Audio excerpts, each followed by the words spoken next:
Pasukan perlawanan di jalur Gaza terus terlibat bentrok sengit melawan tentara dan kendaraan Israel di berbagai poros di utara dan tengah jalur Gaza. Perlawanan mampu melemahkan sejumlah IDF yang berusaha bersembunyi di dalam gedung. Dalam operasi pada hari ke-416, Brigadir Al-Qassam mengaku bentrok dengan pasukan Israel yang terdiri dari 10 tentara. Saat itu pasukan Israel tengah berada di sebuah rumah lalu disergap dengan senapan mesin dan granat. Al-Qassam mengklaim serangan tersebut menyebabkan IDF tewas dan terluka di dekat lokasi kejadian di Masjid Taiba di pusat Beit Lahia di jalur Gaza Utara. Di lokasi yang sama, Brigadir Al-Qassam menargetkan tank Merkava Israel dengan peluru Al-Yasin 105 di Jalan Al-Hatabiyah. Tak sendiri, sayap militer Hamas ini juga melakukan serangan gabungan dengan Brigade Al-Quds. Dikutip dari Al-Mayadin, mereka mengebom situs komando dan kendali musuh di poros Netzarim dengan mortir kaliber berat. Sementara di lain waktu, pasukan Syahid Omar Al-Qasim mengebom pasukan musuh yang ditempatkan di daerah Jor Al-Dik di tengah jalur Gaza.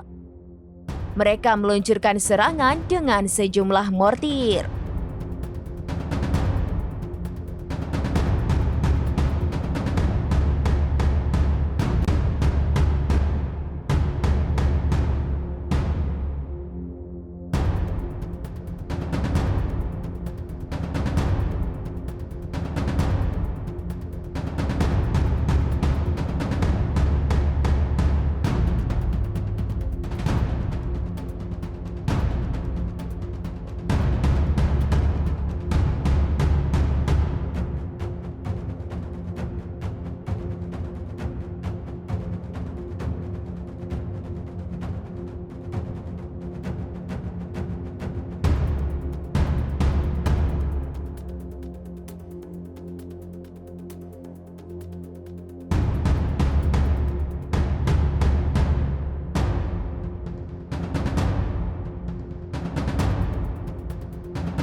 Download Tribun X sekarang, menghadirkan lokal menjadi Indonesia.